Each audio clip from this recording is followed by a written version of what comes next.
La Bible Louis II, introduction à l'Épître aux Galates. La Galatie était une province de l'Asie mineure bornée au nord par la Bithynie et la Paphlagonie, à l'est par le Pont et la Cappadoce, au sud par la Cappadoce, la Lycaonie et la Phrygie, à l'ouest par la Phrygie et la Bithynie. Ses villes principales étaient Ancyra, Tavium, Pessinus. Cette province tirait son nom de tribus gauloises qui s'y étaient établies 250 ans avant Jésus-Christ. On l'appelait Gallo-Grèce ou Galatie. La population mixte de ces contrées parlait grec comme tout l'Orient, mais au témoignage de Jérôme qui y avait séjourné, les tribus gauloises avaient conservé la langue usitée aux environs de Trèves.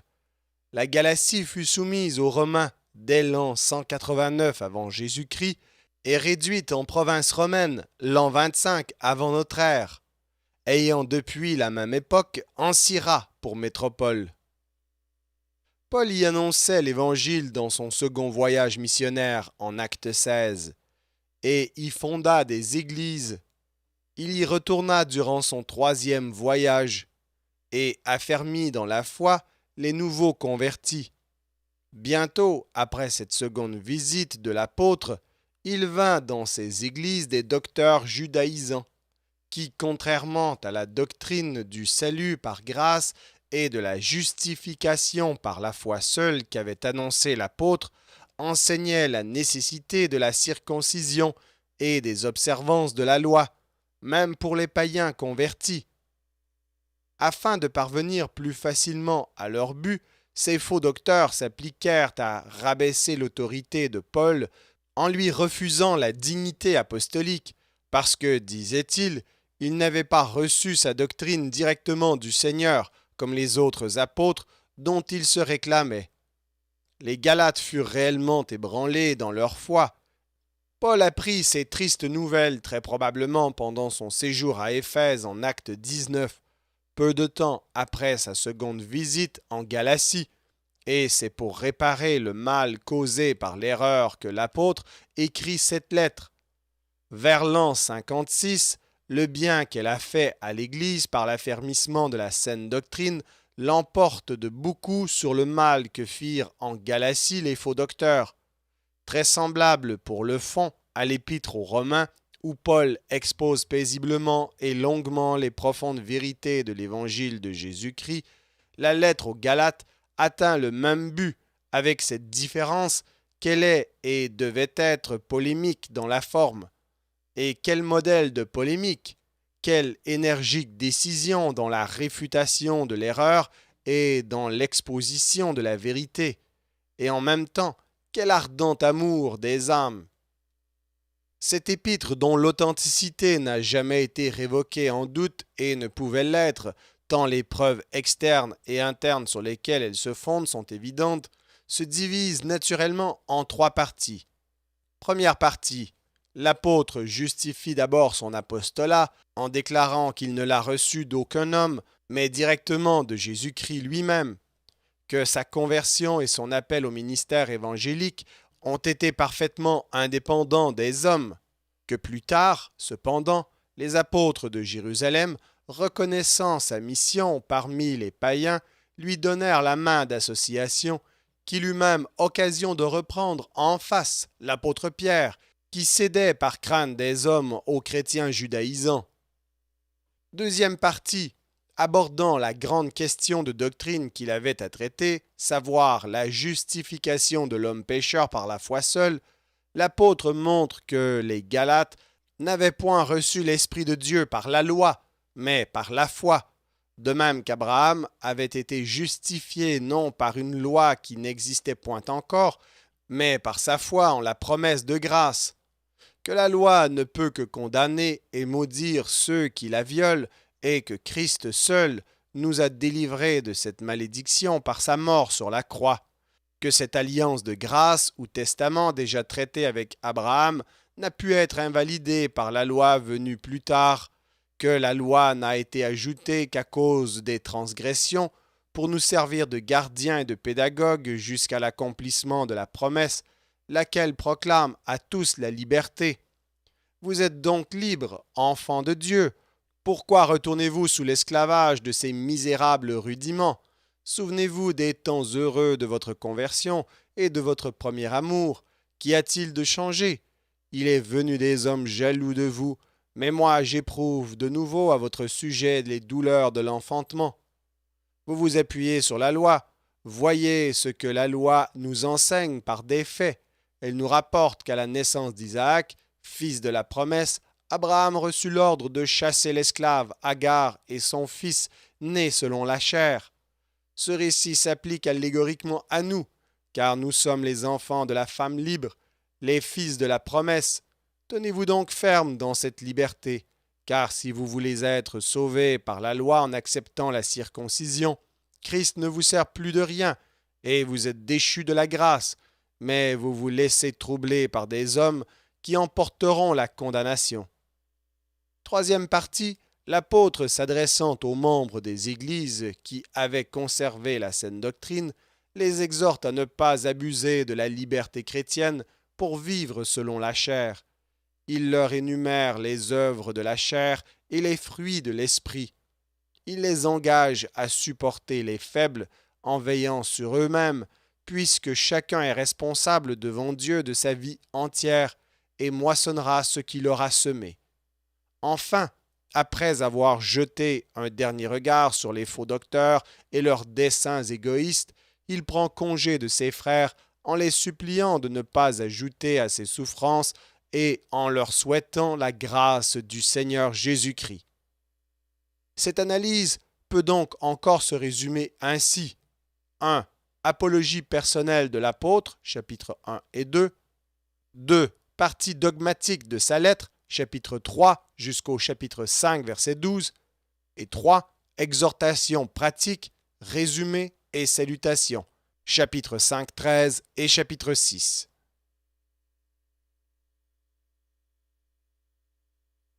Épître de Paul aux Galates, chapitre 1.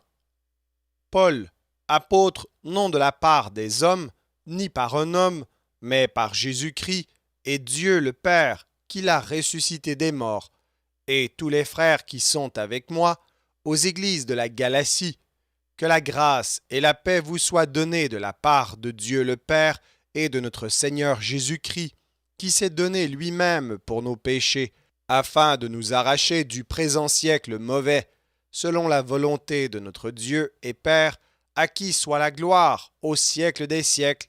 Amen. Je m'étonne que vous vous détourniez si promptement de celui qui vous a appelé par la grâce de Christ pour passer à un autre évangile. Non pas qu'il y ait un autre évangile, mais il y a des gens qui vous troublent et qui veulent renverser l'évangile de Christ.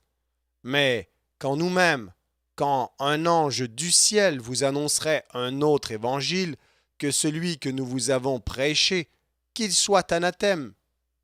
Nous l'avons dit précédemment, et je le répète à cette heure, si quelqu'un vous annonce un autre évangile que celui que vous avez reçu, qu'il soit anathème. Et maintenant, est-ce la faveur des hommes que je désire ou celle de Dieu?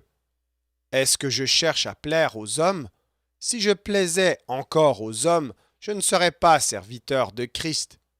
Je vous déclare, frères, que l'évangile qui a été annoncé par moi n'est pas de l'homme, car je ne l'ai ni reçu ni appris d'un homme, mais par une révélation de Jésus-Christ. Vous avez su, en effet, quelle était autrefois ma conduite dans le judaïsme, comment je persécutais à outrance et ravageais l'Église de Dieu, et comment j'étais plus avancé dans le judaïsme que beaucoup de ceux de mon âge et de ma nation, étant animés d'un zèle excessif pour les traditions de mes pères.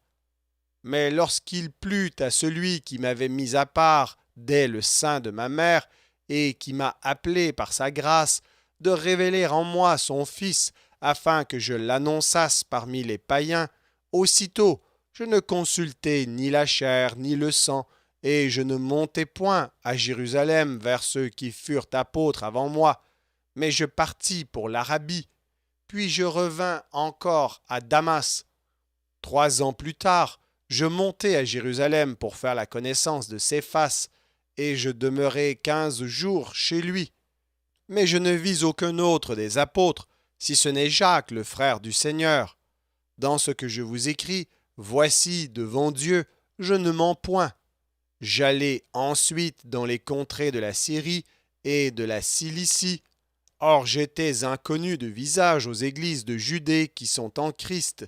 Seulement, elles avaient entendu dire, celui qui autrefois nous persécutait annonce maintenant la foi qu'il s'efforçait alors de détruire, et elles glorifiaient Dieu à mon sujet.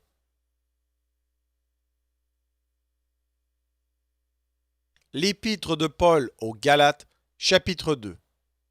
14 ans après, je montai de nouveau à Jérusalem avec Barnabas, ayant aussi pris Tite avec moi, et ce fut d'après une révélation que j'y montai. Je leur exposai l'évangile que je prêche parmi les païens.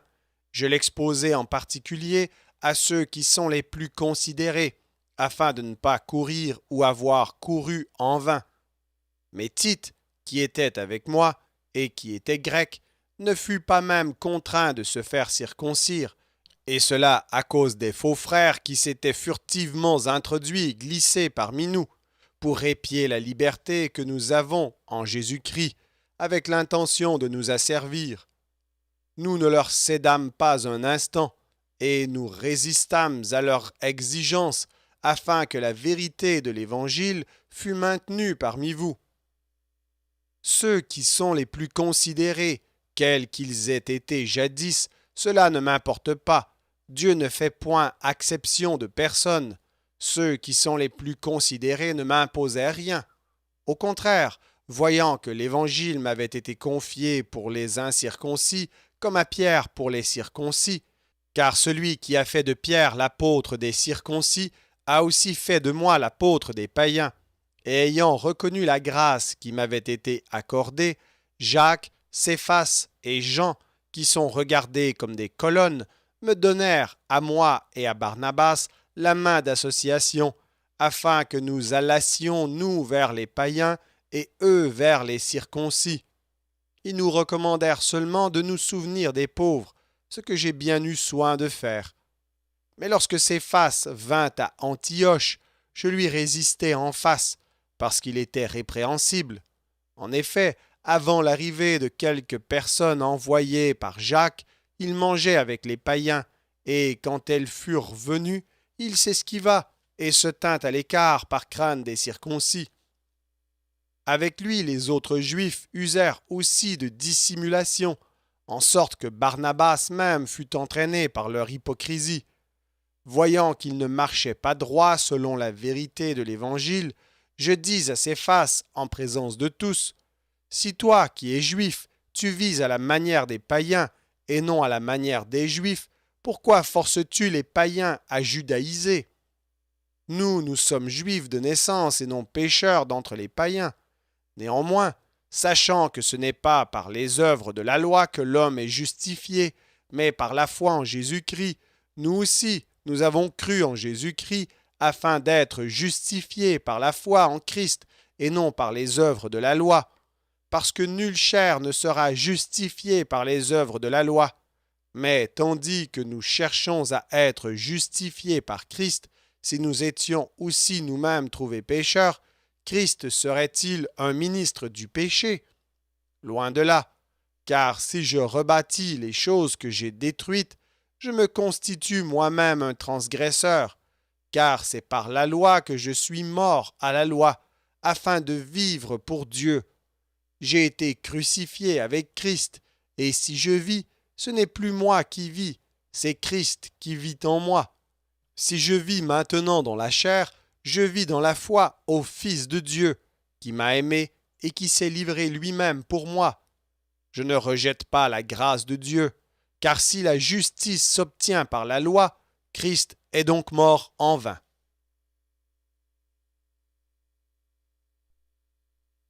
L'épître de Paul aux Galates, chapitre 3. Ô Galates, dépourvus de sens, qui vous a fasciné, vous, aux yeux de qui Jésus-Christ a été peint comme crucifié? Voici seulement ce que je veux apprendre de vous.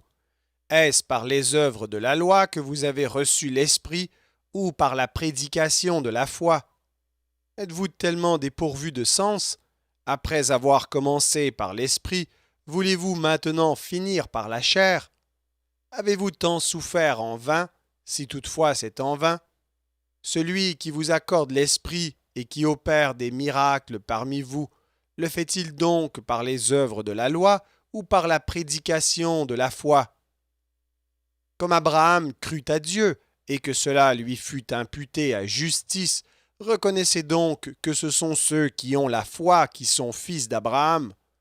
Ou si l'Écriture prévoyant que Dieu justifierait les païens par la foi, a d'avance annoncé cette bonne nouvelle à Abraham, toutes les nations seront bénies en toi, de sorte que ceux qui croient sont bénis avec Abraham le croyant. Car tous ceux qui s'attachent aux œuvres de la loi sont sous la malédiction, car il est écrit « Maudit est quiconque n'observe pas tout ce qui est écrit dans le livre de la loi et ne le met pas en pratique. » Et que nul ne soit justifié devant Dieu par la loi, cela est évident, puisqu'il est dit « Le juste vivra par la foi ». Or, la loi ne procède pas de la foi, mais elle dit « Celui qui mettra ces choses en pratique vivra par elles ». Christ nous a rachetés de la malédiction de la loi, étant devenu malédiction pour nous, car il est écrit « Maudit est quiconque est pendu au bois », afin que la bénédiction d'Abraham eût pour les païens son accomplissement en Jésus-Christ, et que nous reçussions par la foi l'Esprit qui avait été promis. Frères, je parle à la manière des hommes, une disposition en bonne forme, bien que faite par un homme, n'est annulée par personne, et personne n'y ajoute. Or, les promesses ont été faites à Abraham et à sa postérité. Il n'est pas dit « et aux postérités », comme s'il s'agissait de plusieurs, mais en tant qu'il s'agit d'une seule, et à ta postérité, c'est-à-dire à Christ. Voici ce que j'entends. Une disposition que Dieu a confirmée antérieurement ne peut pas être annulée, et ainsi la promesse rendue vaine par la loi survenue 430 ans plus tard. Car si l'héritage venait de la loi, il ne viendrait plus de la promesse. Or, c'est par la promesse que Dieu a fait à Abraham ce don de sa grâce. Pourquoi donc la loi? Elle a été donnée ensuite à cause des transgressions, jusqu'à ce que vînt la postérité à qui la promesse avait été faite. Elle a été promulguée par des anges au moyen d'un médiateur.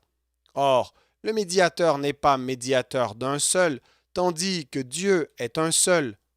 La loi est-elle donc contre les promesses de Dieu? Loin de là. S'il eût été donné une loi qui pût procurer la vie, la justice viendrait réellement de la loi. Mais l'Écriture a tout renfermé sous le péché, afin que ce qui avait été promis fût donné par la foi en Jésus-Christ à ceux qui croient. Avant que la foi vînt, nous étions enfermés sous la garde de la loi, en vue de la foi qui devait être révélée. Ainsi, la loi a été comme un pédagogue pour nous conduire à Christ, afin que nous fussions justifiés par la foi. La foi étant venue, nous ne sommes plus sous ce pédagogue, car vous êtes tous fils de Dieu par la foi en Jésus-Christ. Vous tous qui avez été baptisés en Christ, vous avez revêtu Christ. Il n'y a plus ni juif ni grec, il n'y a plus ni esclave ni libre, il n'y a plus ni homme ni femme, car tous vous êtes un en Jésus-Christ. Et si vous êtes à Christ, vous êtes donc la postérité d'Abraham, héritier selon la promesse.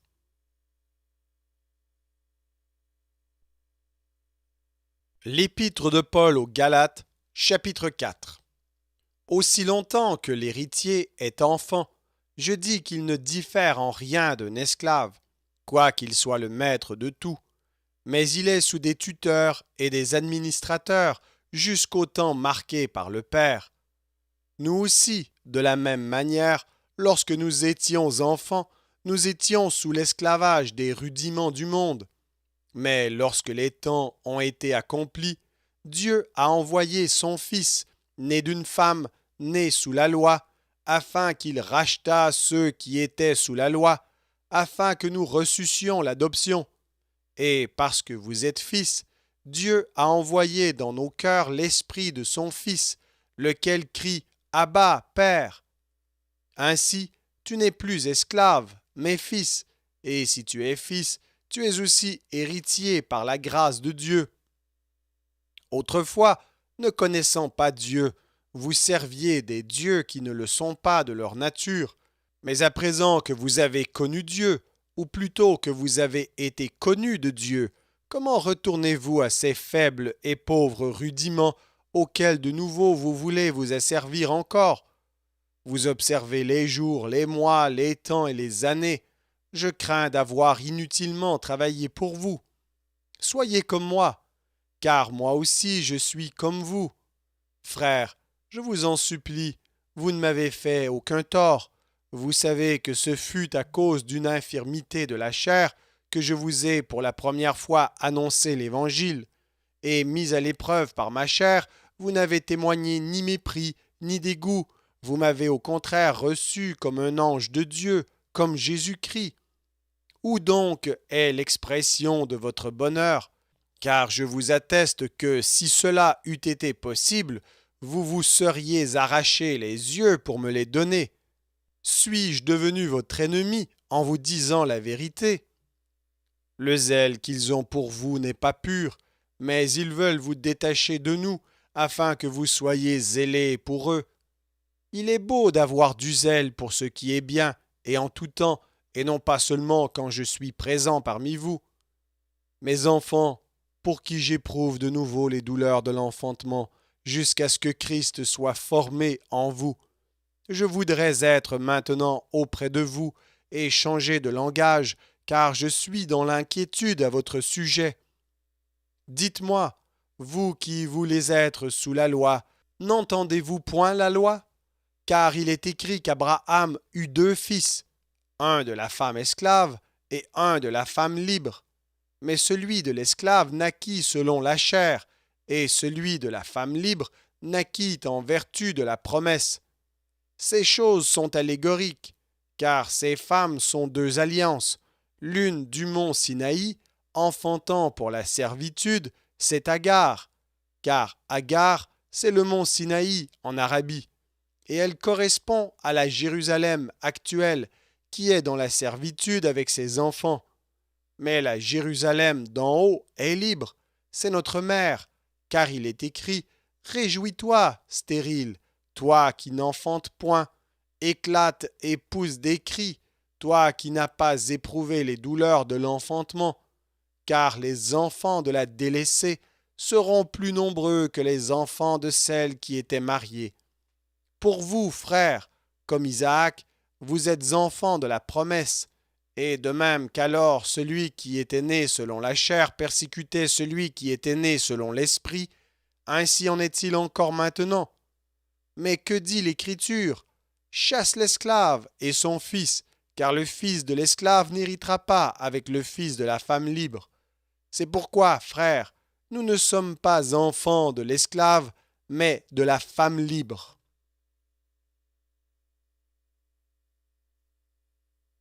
L'épître de Paul aux Galates, chapitre 5. C'est pour la liberté que Christ nous a affranchis. Demeurez donc fermes, et ne vous laissez pas mettre de nouveau sous le joug de la servitude. Voici, moi Paul, je vous dis que si vous vous faites circoncire, Christ ne vous servira de rien. Et je proteste encore une fois à tout homme qui se fait circoncire qu'il est tenu de pratiquer la loi tout entière.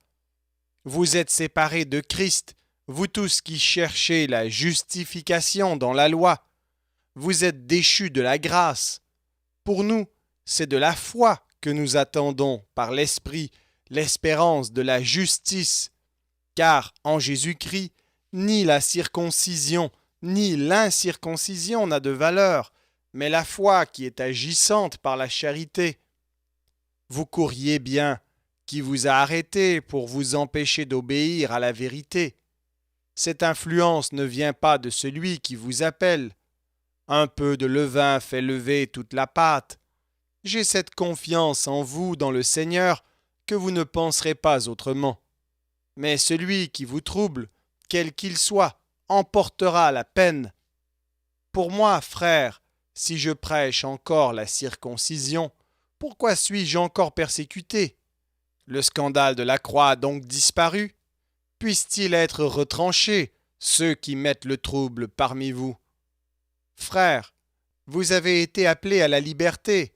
Seulement ne faites pas de cette liberté un prétexte de vivre selon la chair, mais rendez-vous par la charité serviteurs les uns des autres. Car toute la loi est accomplie dans une seule parole, dans celle-ci. Tu aimeras ton prochain comme toi-même. Mais si vous vous mordez et vous dévorez les uns les autres, prenez garde que vous ne soyez détruits les uns par les autres. Je dis donc, marchez selon l'esprit, et vous n'accomplirez pas les désirs de la chair, car la chair a des désirs contraires à ceux de l'esprit, et l'esprit en a de contraires à ceux de la chair. Ils sont opposés entre eux, afin que vous ne fassiez point ce que vous voudriez. Si vous êtes conduits par l'esprit, vous n'êtes point sous la loi. Or les œuvres de la chair sont manifestes. Ce sont l'impudicité, l'impureté, la dissolution, l'idolâtrie, la magie, les inimitiés, les querelles, les jalousies, les animosités, les disputes, les divisions, les sectes, l'envie, l'ivrognerie, les excès de table et les choses semblables. Je vous dis d'avance, comme je l'ai déjà dit, que ceux qui commettent de telles choses n'hériteront point le royaume de Dieu. Mais le fruit de l'esprit, c'est l'amour, la joie, la paix, la patience, la bonté, la bénignité, la fidélité, la douceur, la tempérance. La loi n'est pas contre ces choses.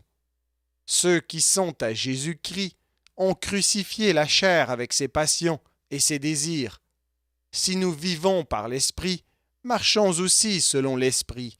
Ne cherchons pas une vaine gloire en nous provoquant les uns les autres, en nous portant envie les uns aux autres.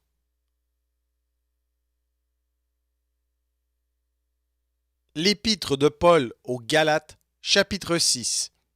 Frères, si un homme vient à être surpris en quelque faute, vous qui êtes spirituels, redressez-le avec un esprit de douceur. Prends garde à toi-même, de peur que tu ne sois aussi tenté.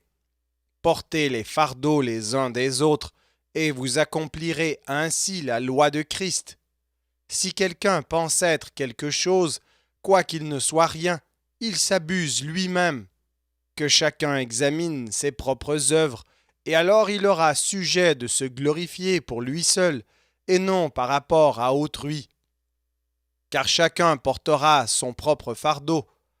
Que celui à qui l'on enseigne la parole fasse part de tous ses biens à celui qui l'enseigne. Ne vous y trompez pas, on ne se moque pas de Dieu.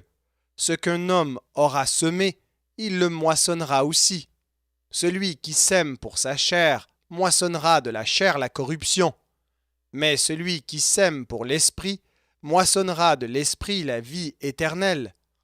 Ne nous lassons pas de faire le bien, car nous moissonnerons au temps convenable, si nous ne nous relâchons pas.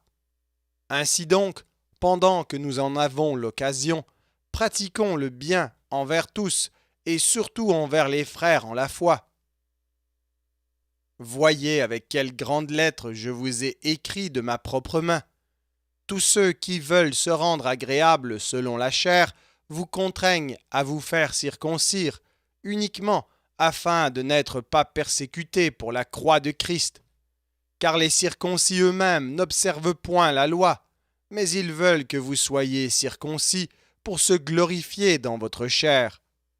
Pour ce qui me concerne, loin de moi la pensée de me glorifier d'autre chose que de la croix de notre Seigneur Jésus-Christ, par qui le monde est crucifié pour moi, comme je le suis pour le monde. Car ce n'est rien que d'être circoncis ou incirconcis. Ce qui est quelque chose, c'est d'être une nouvelle créature.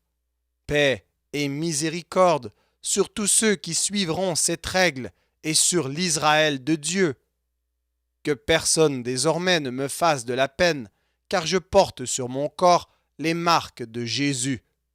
Frères, que la grâce de notre Seigneur Jésus-Christ soit avec votre esprit. Amen. Merci d'avoir écouté cet enregistrement de la Bible. N'hésitez pas à le partager.